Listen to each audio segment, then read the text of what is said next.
That there was a requirement of the planning board to actually take some action. We have to hire a bog tunnel expert and have them investigate one of the wetlands. So we did approve that, or not we, the planning board did approve that the other night. I did send letters out to some consultants, and we expect to do that this season. And that is a seasonal thing. It can only be done April, May, and June. So it will not be done before April, May, and June. So I would expect that at that point, and then we'll go get a response on that. But okay, there's still in 26. You Yeah, take 31, you take 5, and then... Yeah, I think there are 31 other conditions that did require some action on the part of the applicant. I did not really go through all of them. I know he has done a number of those. Some of them were that he had to prove that he was not going to have houses above the ridge top and something like that. The applicant has made action on a number of those. I also need to point out that as far as outside agencies, this is the most complicated project you have in front of you. This application is the one that requires to have a community water system. It also requires a community sewer system of some sort. So it's a decision that the applicant has to make, and then also the planning board, the town board. I'm sorry. Right. So it is one of the more it is the most complicated you're looking at as far as conditions and as far as things that the applicant does have to do. And he did meet some of those, though certainly not all of those 31. And a lot of those other outstanding conditions have to do with regulatory agencies. When I was here, I believe a month and a half ago or 2 months ago, we had half a dozen things that we talked to this board about, and we had some closure on them. But we've also made joint application. We've met with the DEC back in 2007. We've made joint application permit back in joint pre-submission conference back in December 2007. We made our application in October of 2008. We finally received our comments 8 months later, and then resubmitted last month. And we anticipate really the comments, although it took us a while to get them, they were really minor in nature. So we expect to have notice of complete application hopefully within the next 60 days with the regulatory agency. Those are water taking permits, or speeds permit for a sanitary disposal sewer plant. We've looked at the sewer plant with them, and this board knows we've been working with this board with regards to investigating potential for a regional plant. We've been asked to be patient with the intermunicipal agreement between the village and the town.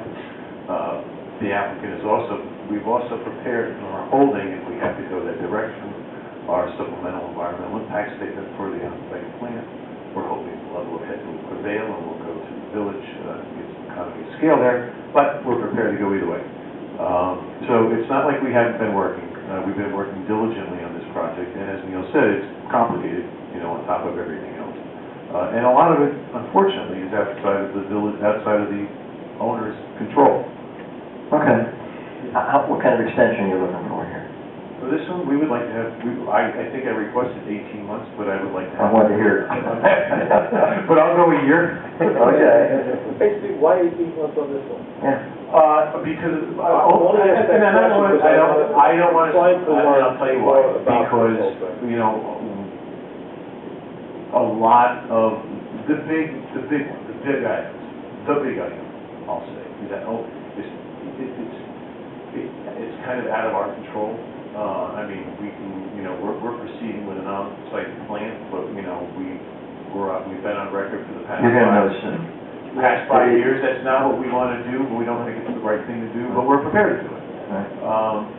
So I mean, that's the big. We're not going to drag that out. All right. I mean, whatever it is, it is. But so let's not go. But if we go to Plan B, where it may be an on-site plan with the potential to be a regional plan in the future, that gets a little complicated.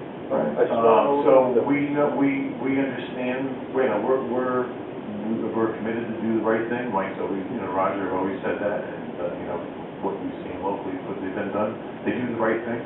But anything less than a year is okay. So unless you guys, I know you'd like to have you come here, but we do. You got other things to do.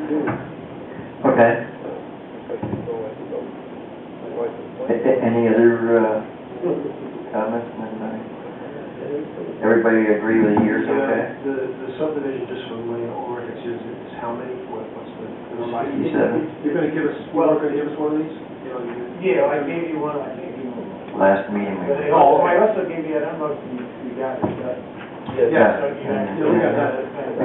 Yeah, so what's the, it's 81, that's some of the smaller lots, total. Oh, 81 total. There's 4 existing. All right, that's the coal farm. Right. That's 34. Then we have 2 what we'll call estate lots. There'll be on the one going to be around that's the coal farmstead now. And the other one's going to own, that'll be like the farm that's going to own the balance of the farm. And they'll be individual wells. And the balance is 75 of the lot. And those are the ones that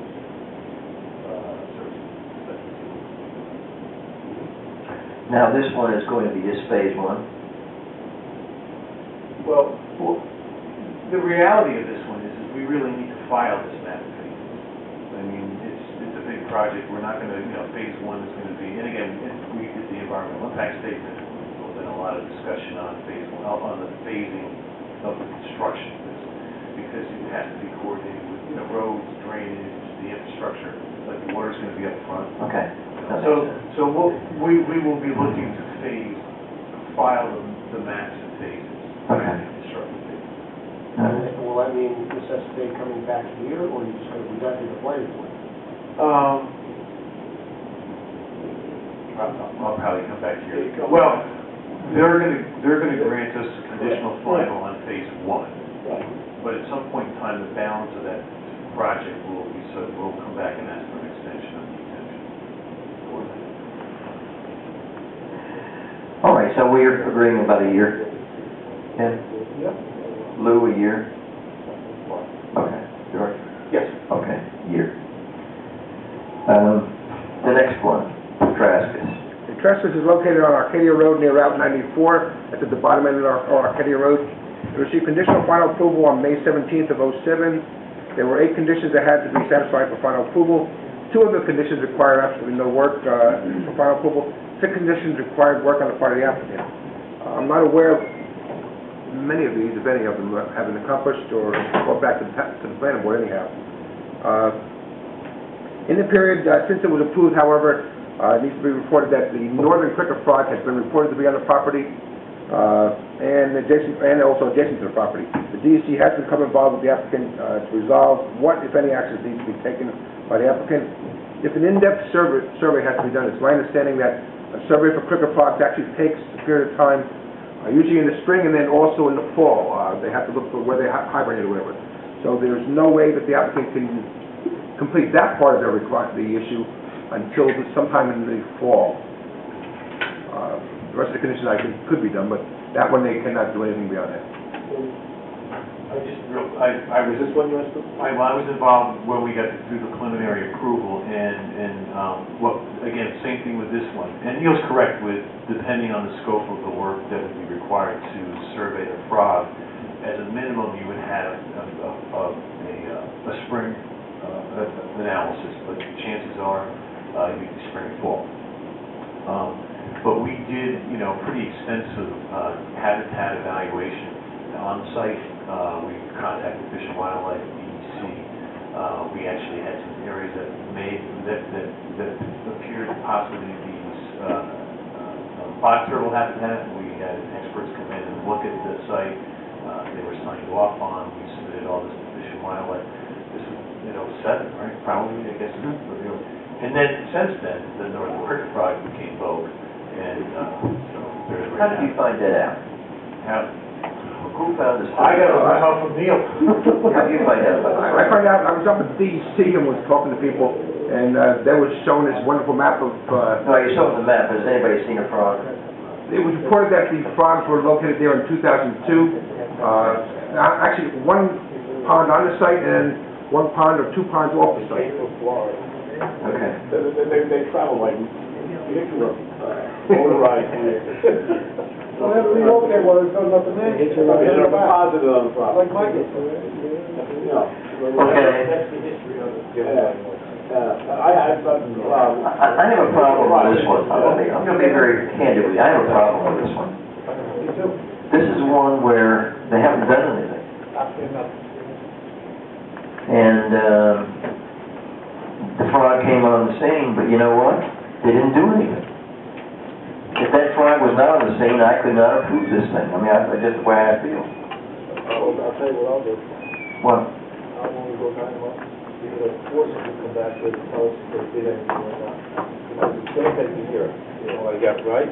So if you give 9 months, they have to come back here, and we'll know if they do the first testing.